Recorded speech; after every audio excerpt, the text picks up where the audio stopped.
E cá estamos para o episódio 155 aqui do podcast Relacionamento é Coisa Séria. E galera, seguinte, o tema de hoje é a seleção brasileira e o que ela pode nos ensinar sobre relacionamentos amorosos. Sim, eu fiz a conexão, faz sentido, vocês vão adorar, tá? Porque assim, a gente foi eliminado no domingo, né, pela Noruega, e o pensamento que ficou foi mais ou menos o seguinte: por que a gente ainda bota tanta fé na seleção se o time já não tem mais poder competitivo nas Copas do Mundo? E da mesma forma, por que a gente bota tanta fé em relações ruins que já não nos alimentam mais? Né? Pode parecer papo de bêbado, eu sei que é, mas você sabe que esse podcast aqui é doidão, mas eu tenho um ótimo argumento para vocês, tá? Então o objetivo de hoje, o objetivo de hoje, é entender por que a gente coloca tanta energia em relações, né, seja ela com o nosso time favorito ou com o nosso parceiro, quando a gente parece já nem ter mais garantias. E além disso, você vai entender como que a gente pode salvar a seleção brasileira e como que você pode, da mesma forma, salvar a sua vida amorosa. Tá bom? Fica comigo até o final que vai fazer sentido, tem várias dicas, tanto pra gente apreciar melhor o futebol, quanto também a gente poder se relacionar melhor com os aprendizados da nossa derrota na Copa do Mundo. Então vamos lá, antes da gente começar, eu quero lembrar vocês que esse podcast é independente, é gratuito e para sempre será.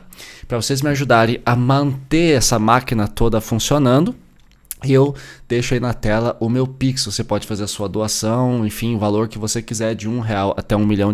Aliás, tá rolando um leilão de um T-Rex, né, um Tiranossauro Rex, acho que é lá em Nova York, custa 31 milhões. Eu gostaria muito de poder fazer meu lance até sexta-feira, então o Pix tá na tela, por favor, tenham a decência de ajudar.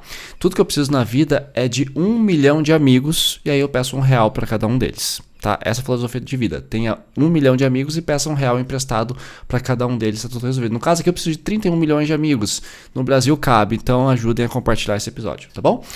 Gente, vamos lá, hoje é papo de boteco, tá? É papo de boteco porque o papo é muito louco, a ideia é justamente a gente pirar o cabeção aqui com a seleção e entender como que isso ajuda em relacionamentos e faz sentido, tá? Sempre que eu vou gravar um podcast aqui, um episódio, eu testo o tema tanto no Instagram quanto com amigos, até com clientes, eu troco uma ideia com eles no meio das sessões que a gente conversa. Tem sessões da minha consultoria de relacionamentos, são bem descontraídas, a gente fala um pouquinho sobre a vida também, é bom, né? Quando você tá no momento da terapia em que dá pra também divergir um pouco, falar de outras coisas.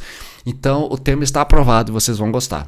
Então o primeiro ponto, né, que eu quero falar aqui: por que a gente ama a seleção e por que isso mexe com a gente psicologicamente, né?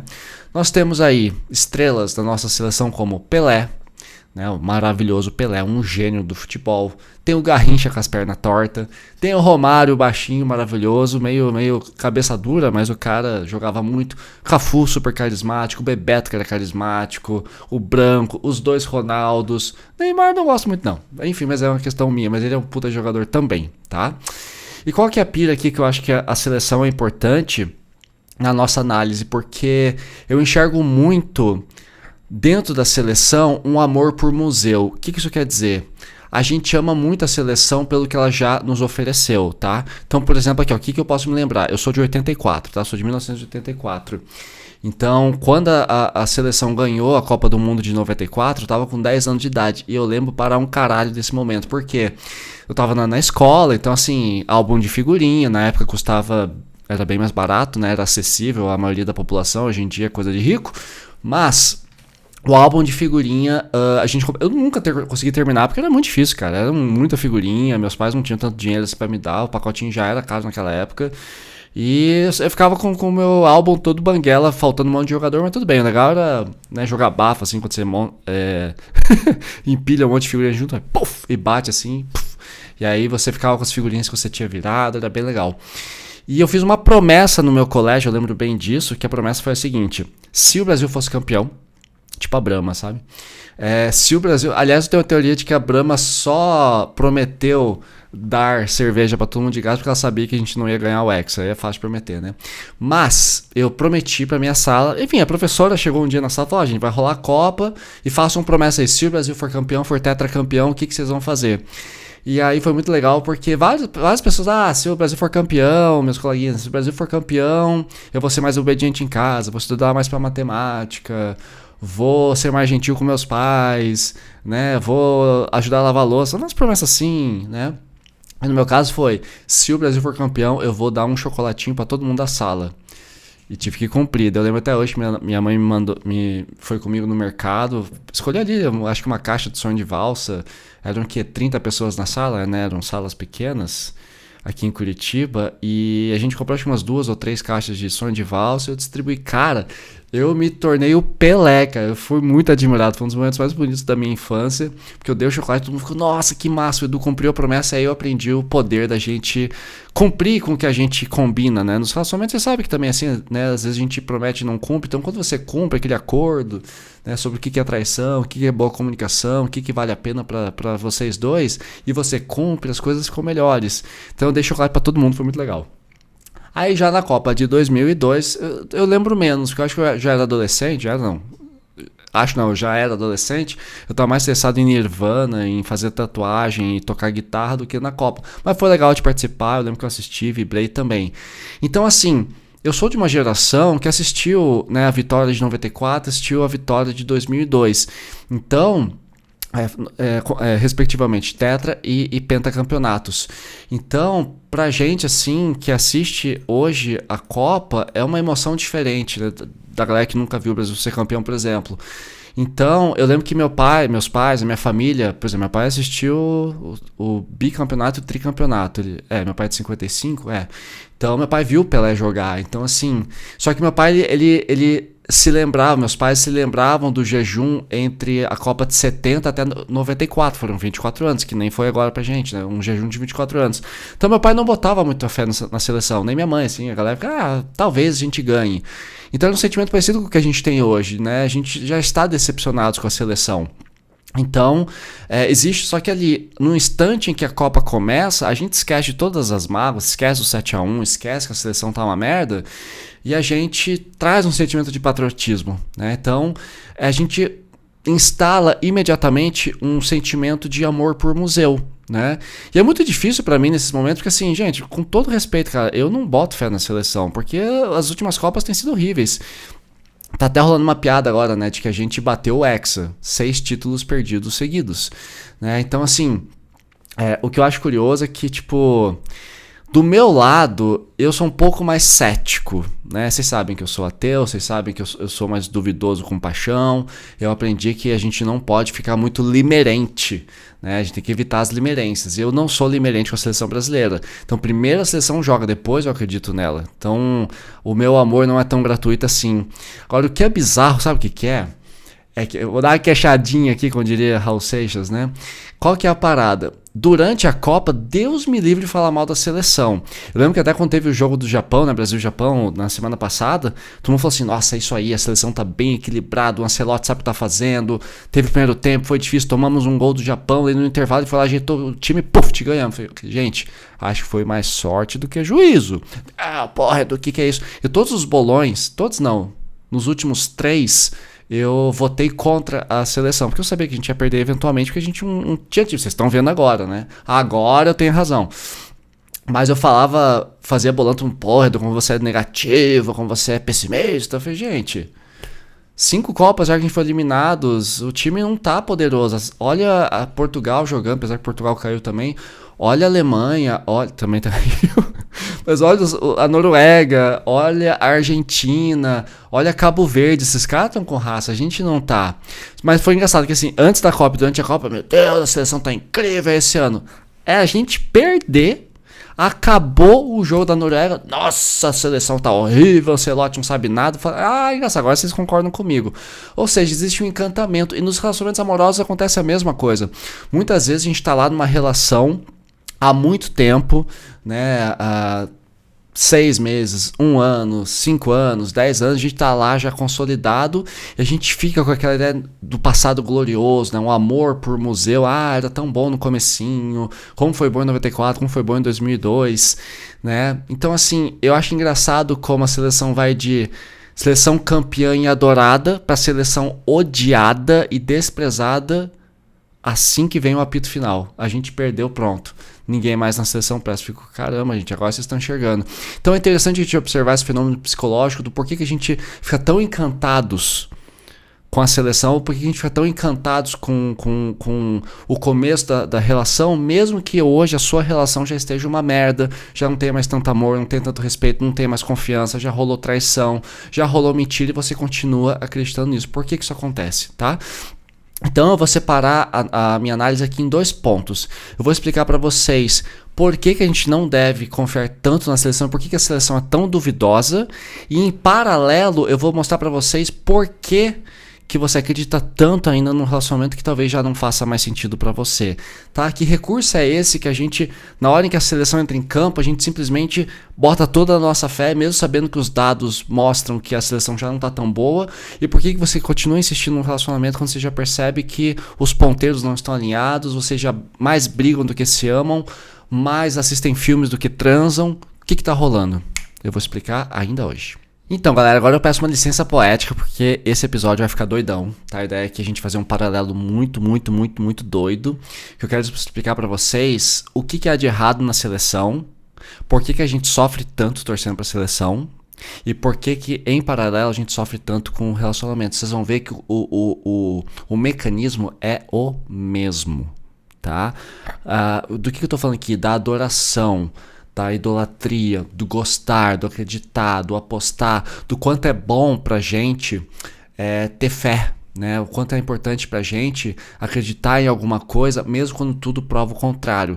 Só que tem momentos em que a gente coloca tanta fé em alguma coisa, a gente coloca tanta esperança, tanta expectativa, que quando essa expectativa é, enfim, quebrada, a gente fica muito frustrados. Então a ideia é que a gente aprender a ficar um pouco mais espertos, porque da maioria dos clientes que eu atendo na minha consultoria de relacionamentos, o que acontece? Eles ficam chateados, eles ficam desorganizados, porque eu percebo que tem muito mais, uma paixão muito maior, uma crença, uma fé muito maior no potencial de uma relação do que no que aquela relação realmente oferece. Então muitas vezes os clientes que eu atendo estão sofrendo não porque são maldosos, são narcisistas, são evitativos, são ansiosos, mas porque estão claramente vinculados a uma pessoa que não é compatível com eles. E aí você fica, não, mas vamos lá, mas do que eu posso fazer? E aí o que acontece? Vocês caem no mecanismo de cobrança. E a gente tem uma crença aqui no Brasil, na nossa cultura ocidental, de que se a pessoa não tá do jeito que eu gosto, é só cobrar, é só brigar, é só ser chata, ser chato, ficar em cima, não, vai fazer academia, você tá com barriga, você tá se vestindo mal, você não tá trabalhando na sua carreira, então eu vou fazer uma planilha aqui pra você organizar a sua carreira. Ou seja, a gente tem essa mania de querer viver a vida do outro, de pressionar, achando que pressionando a pessoa vai simplesmente se rebaixar as nossas vontades e desejos. Então por isso que eu falo assim, cuidado com o amor em potencial. Da mesma forma como a seleção já não promete mais tanta coisa, talvez seu parceiro também não prometam, né? Já não tem essa garantia toda. E diante dessa falta de garantia, você tem que ficar mais atento, senão você fica limerente e fica preso em relacionamentos que não te atendem. É o que a gente vai falar a partir de agora. Mas primeiro, eu quero fazer uma análise aqui do porquê, o que há de errado na seleção, por que você sofre tanto, e depois eu vou puxar o paralelo para relacionamentos. Tá? Vai fazer sentido, segura aí, porque eu sempre entrego aqui no relacionamento. No relacionamento. É o relacionamento entre eu e vocês. Mas aqui no podcast eu sempre entrego, vocês sabem que eu sempre entrego, no final tudo faz sentido, tá bom? Então, perfeito. Como vocês já entenderam, esse ano, 2026, eu não torci pela seleção com a fé daquele menino de 10 anos em 94. Não prometi chocolate pra ninguém.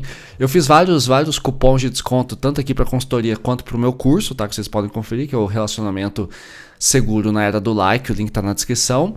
Então eu falei muito, eu sempre lançava cupons, né? Cupom Hexa, cupom Japão, cupom Noruega, enfim, e colocava lá pra galera, muita gente aproveitou. Mas vocês ganharam, eu não botei fé, porque eu falei assim, cara, vamos deixar a seleção jogar primeiro, porque a seleção não tá bem.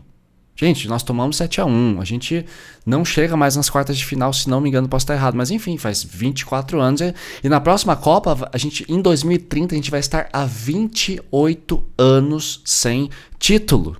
Tem um motivo para isso. Primeiro motivo, gente, a gente esquece, ou a gente quer esquecer, ou a gente finge que não sabe, que os outros times, outros países, Noruega, Argentina, Cabo Verde, Portugal, Paraguai, Colômbia, Estados Unidos, Bélgica, França, Espanha, todos esses times, Japão, também investem pesado no futebol. Então não é só a gente que está investindo, tá todo mundo investindo. Então às vezes a gente acha que os outros times pararam no tempo e beleza, a gente vai estar lá na raça, uhul, Pelé, uhul, Garrincha, uhul, Ronaldo, Fenômeno, Neymar, pá. Essa fase já passou, tá? Então os outros times também investem pesado e estão investindo mais e melhor do que a gente, tá bom? Outra coisa muito importante, isso aqui é chocante. Então se você está dirigindo para o carro, se você está na academia, dá um tempo, segura aí os 45 segundos de intervalo. Se você está lavando a louça, fecha a água, porque o que eu vou falar é chocante. Prontos?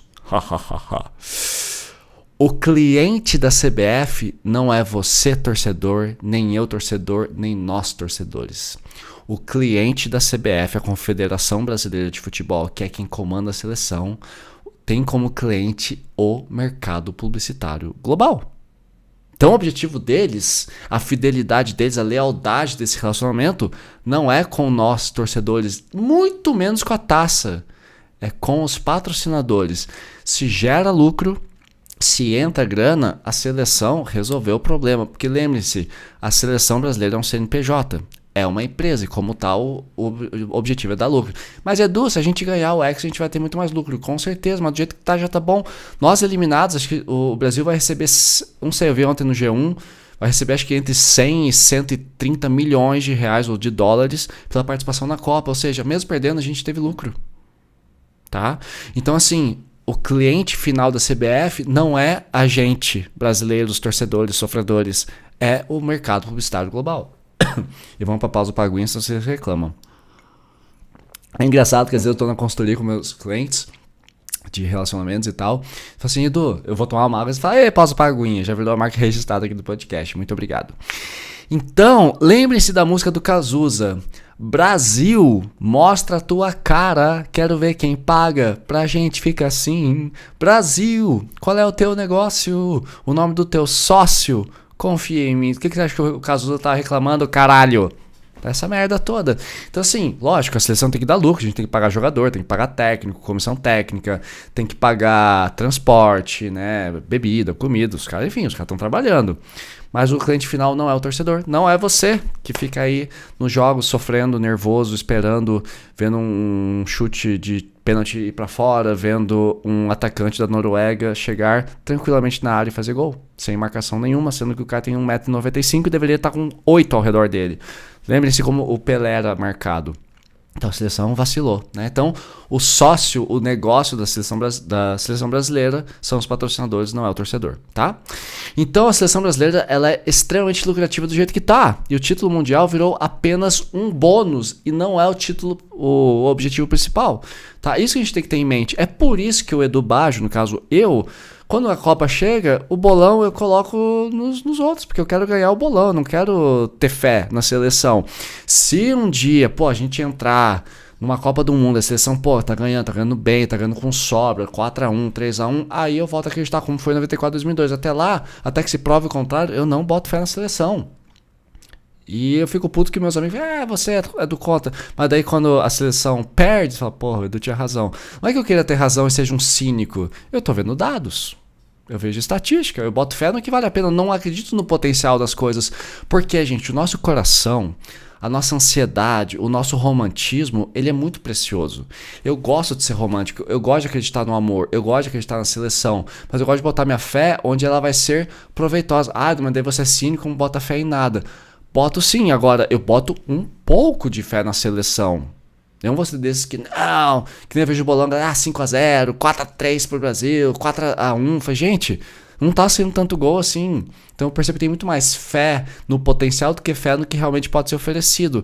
E qual que é o problema disso tudo? Você sofre. Tá? Você sofre. Então a ideia aqui desse podcast, né, da minha filosofia dentro de relacionamentos, é a gente evitar o sofrimento extremo. Porque depois que ele tá instalado, fudeu. Sabe, a frustração ela fica muito grande. Então uma forma da gente controlar essa frustração é entender onde que a gente está colocando.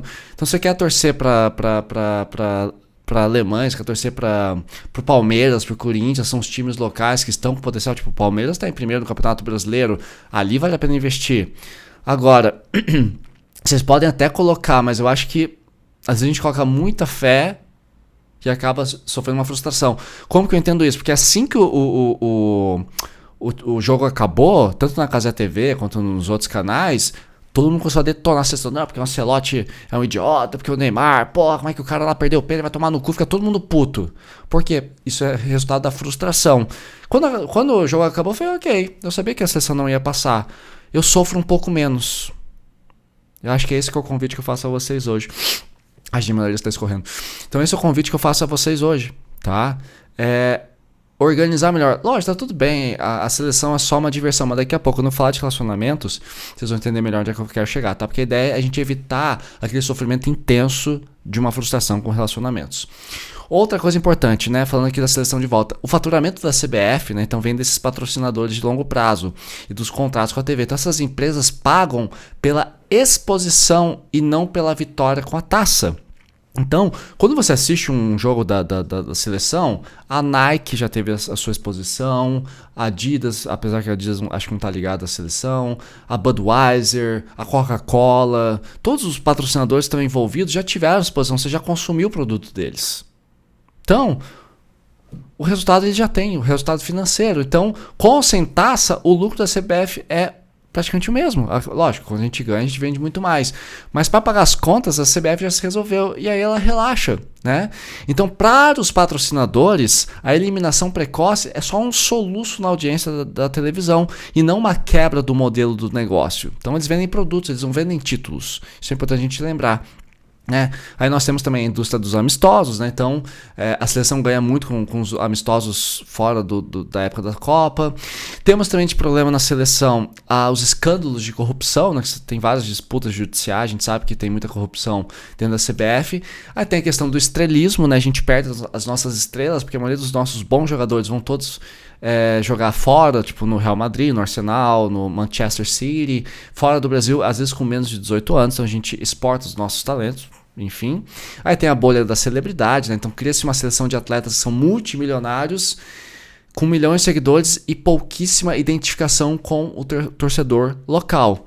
E também a gente não pode esquecer, para fechar a análise da seleção, tivemos 7-1. Gente, se a gente não aprendeu com 7-1, não vai ser uma eliminação pela Noruega que vai mudar a seleção.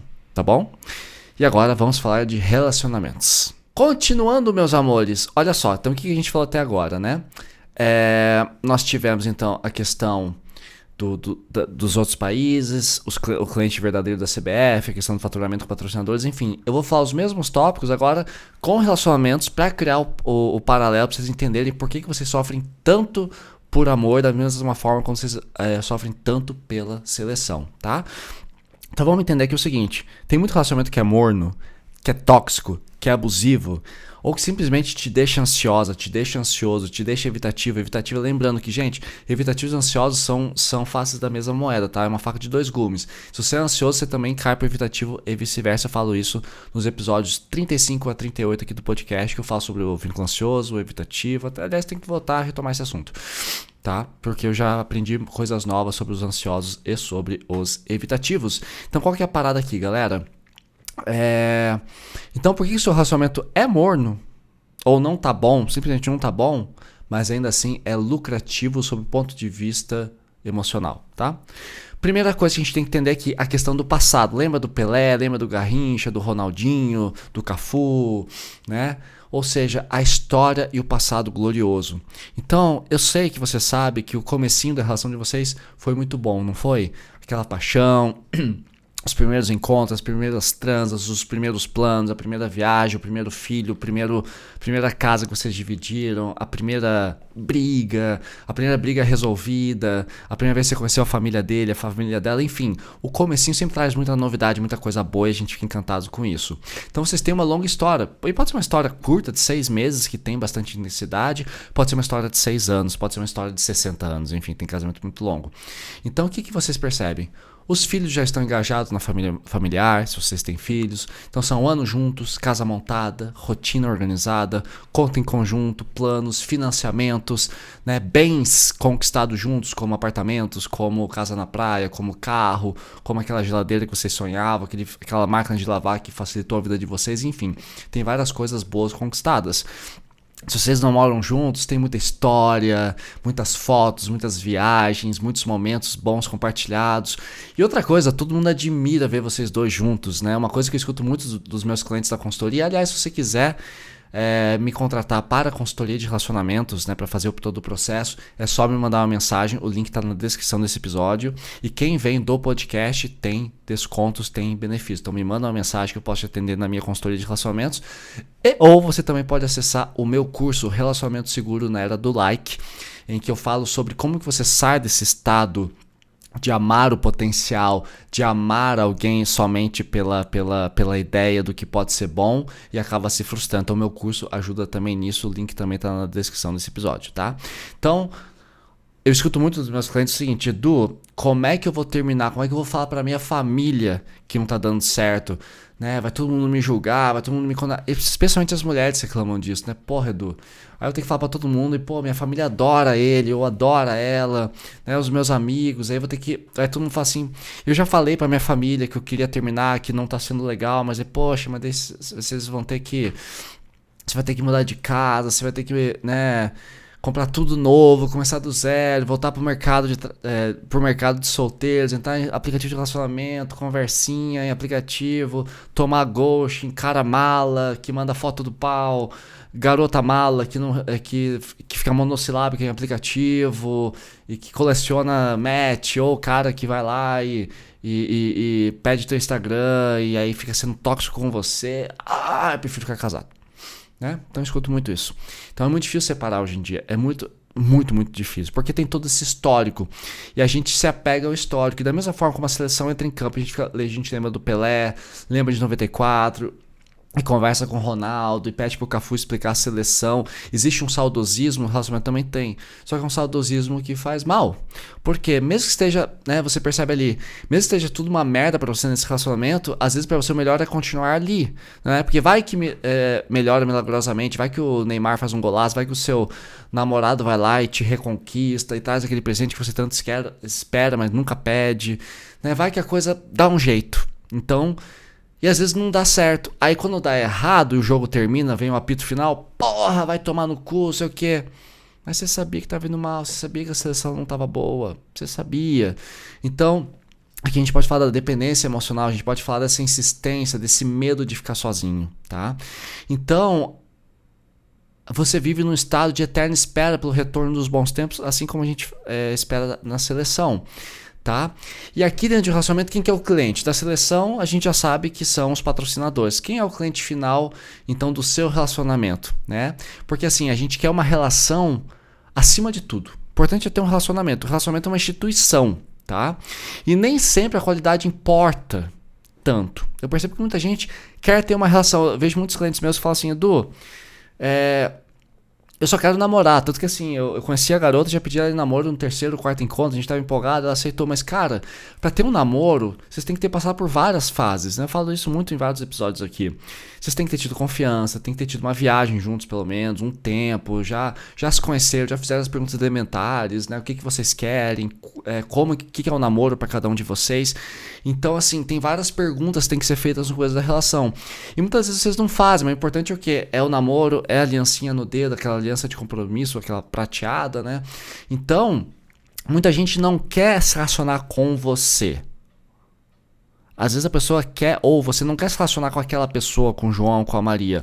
Você quer ter um relacionamento. E aí você tem um ideal de relacionamento que tem na sua cabeça e você quer que o outro se encaixe nesse ideal. E ponto final. Não importa se o outro é diferente, se o outro não tem o mesmo ritmo que você, se o outro não responde tão rápido no WhatsApp quanto você, se o outro não é tão ansioso quanto você, se o outro não transa do jeito que você transa.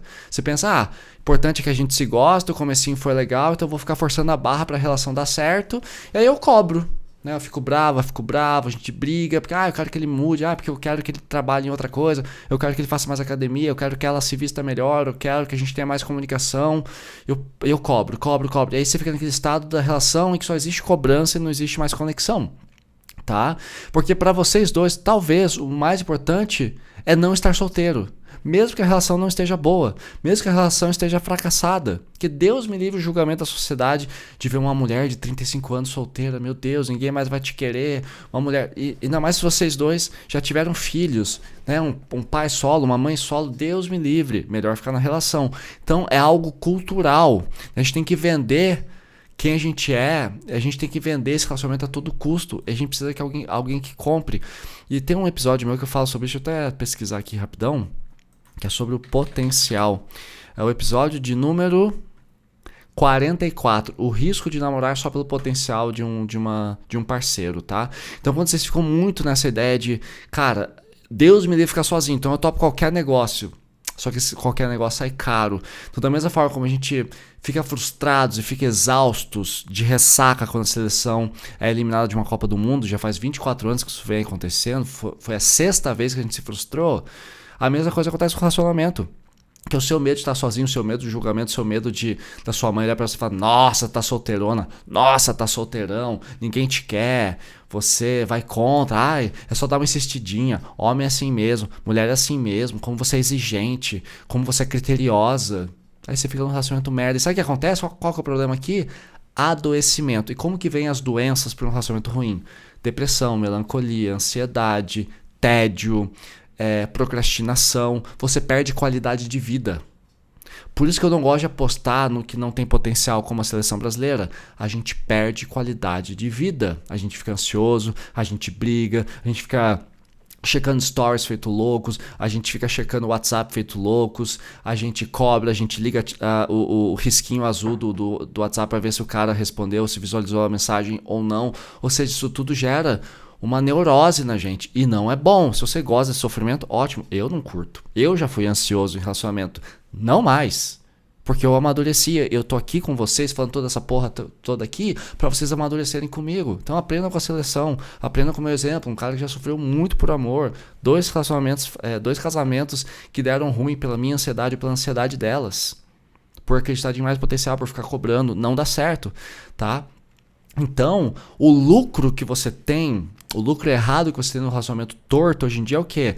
É um relacionamento que, por pior que seja, te tira do mercado de solteiros e traz alguma segurança. Porque ali, pelo menos, você se sente escolhida, você sente que pertence. Isso é um lucro afetivo que basta para muita gente. Para muita gente, o importante é não estar sozinho, mesmo que a relação não seja perfeita. Eu acho isso muito pouco. Se você quer aprender realmente a entender isso, venha para minha consultoria. Mas vamos continuar aqui que eu ainda tenho coisa legal para falar hoje. Então, assim, qual que é o faturamento emocional que você tem? Então, mesmo que essa relação esteja uma merda aí que você está vivendo, você tem um pouco de apoio. De vez em quando ele me apoia, de vez em quando ela me apoia. Às vezes o papo é legal, né? Ou na maioria das vezes, mas não é sempre. Você tem sexo garantido, mas que seja um sexo ruim, um sexo mais ou menos, um sexo só bom, não ótimo, só bom, mas tem sexo. As contas são divididas, então o aluguel fica mais barato, o condomínio fica mais barato, o mercado fica mais barato, comprar uma TV você dividir 50%, 50%, né? As contas ficam mais organizadas, você tem um teto, você tem festas de final de ano em família, você tem planos, viagens, filhos, enfim. Esse é o faturamento emocional que você espera. E essas coisas vêm. Mal e porcamente, mas vêm. Então, no fundo, você está buscando mais uma instituição do que a garantia de que você está sendo amado. Por isso tem tanta gente hoje que está defendendo ficar solteiro. Porque, cara, ficar solteiro e tranquilo, em paz, do que no relacionamento merda, que tem filho, que tem plano, que tem viagem, tem um escambau, mas eu não existo, eu não sou valorizada, eu não sou apreciada, eu não sou escutado, eu não sou visto. A gente vale muito mais do que isso, galera. E assim como a seleção, vocês também participam de amistosos. Quais são os amistosos da seleção de vocês, do time de vocês? A vida em casal, né? Mesmo ruim tem suas vantagens, né? Casais engajam melhor nos eventos sociais. Cara, é impressionante. Quando eu era casado até 2022, mano, eu tava em todas as festas, todo mundo convidava a gente. Porque é casal, daí casais convidam casais. Aí eu escuto de muitos clientes assim, mas Edu, eu tô solteiro, ninguém me chama pra sair. Eu acho horrível isso. Eu chamo amigos solteiros. Porra, só porque a pessoa tá solteira, ela tem que ser excluída, cancelada socialmente? Porra. Mas quando você é casal, são 2 grupos de amigos, né? Os seus e os dele ou dela. Então, vocês têm muito mais eventos, é muito mais fácil comprar pacote de viagem. Então esses amistosos, esses eventos que rolam são muito mais garantidos. Então também é uma forma da gente permanecer. Eu vejo muita gente falar, puta, mas se eu terminar com ela ou com ele, nossa, eu não vou ter amigo, não vou ter pra onde ir, vou ter que caminhar sozinho. Pois é, bem-vindo. Ser solteiro é difícil, mas é libertador, tá? Não é tão difícil assim, não. Eu tô aqui há 2 anos e tô vivo aqui, produzindo, tá tudo certo. Ninguém morre. Ninguém é insubstituível, tá, galera? Ninguém, nem vocês, nem eu. A corrupção. Qual é a corrupção? Tem na CBF, tem aqui também. Todo mundo trai, galera. Homens e mulheres. E quando eu tô falando de traição, não é traição sexual, penetração. Tô falando de traição moral, traição não cumprir acordos, não cumprir com combinados, aquele dia em que que a louça é sua, que é seu dia de trocar o lençol da cama e você deixa pra depois e vocês vão dormir num lençol sujo. Então tem várias formas de traição, tá? E rola também, né, nessa corrupção muita toxicidade, corrupção emocional, que é essa traição. E a gente ainda prefere viver numa mentira a enfrentar essa solteirice. E é engraçado, cara, uma coisa que me choca muito, que assim, eu vejo na internet que muita gente não perdoa a traição, traiu, acabou. Mas o que eu atendo, atendo muita gente que perdoa a traição. Ah, ele traiu, mas foi só uma vez. Ah, ele me traiu, mas ele jura que não aconteceu nada. Ah, ela me traiu, mas depois a gente eu percebi que a culpa era minha porque eu afastei ela. O brasileiro perdoa muito a traição, apesar de dizer da boca pra fora que detesta isso. Então eu atendo muitos casos de traição, tanto os traidores, quanto os traídos, quanto os amantes. Porque a traição é uma corrupção muito institucionalizada no Brasil, muito aceita ainda, infelizmente, tá? Outra coisa, né, o estrelismo. Temos na seleção Neymar, temos Pelé, temos o escambau. Nos relacionamentos, nós temos o fator troféu, que é o quê? Talvez seu parceiro seja bonito e gostoso pra caralho, ou bonita e gostosa pra caralho, é bem resolvido, admirado, é bom de argumento, é rico, ou... né, tem um status legal, isso é bom pra você. É bom a gente estar com gente bonita, é bom, né, pra sociedade a gente estar com uma pessoa bem sucedida. Então às vezes, como essa pessoa é muito bem sucedida, você não consegue ter coragem de se afastar porque você não quer perder o status. Gente, eu prefiro 1000 vezes na vida ser pobre a estar com uma pessoa que me faz infeliz só porque ela tem grana, tá? Não sou pobre, mas cara, eu não topo isso não, só porque a pessoa é incrível, maravilhosa. Mas não adianta... meus clientes falam muito isso, né? Porra, Edu, ele é incrível, ele é maravilhoso, ele é sedutor. Por que ele não é bom comigo? Da mesma forma como Neymar é um excelente jogador, mas é péssimo fora de campo como pessoa. Ele é uma celebridade duvidosa. John Lennon, um cara que eu adoro de paixão, um dos compositores dos Beatles. Um cara incrível, mas era super ciumento. Então, o fato da pessoa ser incrível como empresário, incrível como jogador de futebol, incrível como professor de balé ou como bailarina, não quer dizer que ela vai ser incrível como você. Então, aprenda a separar as coisas. Então, a pessoa tem que ser boa comigo, não basta ser boa em público, tá? Saibam separar as coisas. Aí teve o 7-1, né? Nós tivemos nosso 7-1 também. Você já foi traída, você já foi traído, já perdeu a cabeça, já ficou doente por causa de um relacionamento tóxico, mas ainda assim, você prefere ficar ali, né, derrotada, vivendo da glória do começo da relação, dos títulos de 94, de 70, de 2002, das promessas feitas, mas que nunca foram cumpridas. A gente gosta de uma mentirinha, né? Então a gente trava a vida num relacionamento morno, só que uma coisa que é importante a gente lembrar, gente, a vida continua acontecendo lá de fora, tá? Então quando você separa, os clientes falam assim, Du, eu separo, agora o que eu faço da minha vida? Porque a gente se funde com outra, a gente tem uma fusão com a seleção brasileira, porque a gente gosta muito dos títulos conquistados. E quando essa fusão é rompida, quando a seleção sai da nossa vida, sai da Copa, a gente fica meio sem saber o que fazer. Tanto que a Copa perde bastante a graça. Mas você pode continuar adorando futebol. Não é a mesma coisa? Não é. Mas ainda tem beleza no que a gente pode assistir com Espanha, com Portugal, com Noruega. Né? Tem futebol ali. E tem vida. Existe vida depois de um relacionamento. Tá, gente? E pra gente seguir pra conclusão, então, primeira coisa, como que a gente pode resolver a seleção brasileira? Lembra que eu ia falar? Acho que isso é bem legal, porque eu fiquei pensando, cara, ok, o time tá uma merda. O que a gente pode fazer? Pausa pra aguinha. Tem solução? Tem, mas ó, lembra, eu não sou especialista em futebol, tá? Aqui eu apelei para duas ferramentas. Fui no Gemini do Google para perguntar o que a gente pode fazer para melhorar na inteligência artificial, para melhorar a seleção, e perguntei para um amigo meu que é louco por futebol, tá? E a resposta dos dois bateu, o que prova que a inteligência artificial é boa, né? Tem o seu mérito e prova também que meu amigo é foda pra caralho. Inteligente. Então, assim, primeira coisa, vamos boicotar os jogos? Não, até podemos, mas não acho que a solução seja por aí, tá? Ali não é um boicote aos jogos que vai resolver, tá? Não sei explicar o porquê, mas sei que não é bem por aí. Segunda coisa, cobre o seu time local, Palmeiras, Corinthians, Santos, Vasco, Flamengo. Tá? É importante que a gente exija que a diretoria de cada time, que a gente torna, no caso eu sou palmeirense, mas nem acompanho, né, que o nosso time apoie a criação de uma liga de clubes independente da CBF. tá? Tirar um pouco de poder da CBF. Como eu falei, gente, eu não sou especialista nisso, tô dando a resposta que eu vi na IA e do meu amigo que manja de futebol mais do que eu, tá? Segunda coisa, isso aqui, terceira coisa que eu achei do caralho. Na verdade, seria a segunda. Boicote aos produtos da amarelinha, né? Então, parem de comprar camisas oficiais e ingressos caros para amistosos caça-níqueis, né? Invista no time da sua cidade. Então, se a seleção perceber que está perdendo a fonte de renda, ela vai ter que se reinventar. Como? Jogando melhor. Aí a gente quer jogo, a gente quer gol, a gente quer título, a gente quer o Hexa. Tá? Vale a pena também pressionar os patrocinadores, né? Então usar as redes sociais, Instagram, WhatsApp, Facebook, TikTok, o escambau, para cobrar um posicionamento das marcas globais que financiam a CBF, porque elas são ultra sensíveis a crises. Então a gente tem que cobrar da Nike e dos patrocinadores, tipo, cara, não tá bom, né? Vamos repensar isso aí, porque vocês estão sujando, queimando o filme, né? E outra coisa importante, isso aqui eu concordo do caralho, é uma coisa que eu próprio faço e recomendo. Filtre o seu consumo de mídia. Tá, então boicotem o jornalismo esportivo caça-clique que vive de criar polêmica vazia. Acabou até o apito final. Nossa, a seleção tá incrível. Terminou, pô, vai tomar no cu, jogador de merda. Não gosto disso. Eu vi vários jornalistas, não vou citar nomes, que eu gosto muito, pessoas que eu admiro, falando mal da seleção no instante final. Eu falei, pô, até 5 minutos atrás você estava elogiando a seleção. Porra, seja coerente, cara. Então, consuma análises que debatam seriamente estratégias e organização de um time sério, tá bom? Não vou citar aqui também, porque eu não conheço tanto, tá?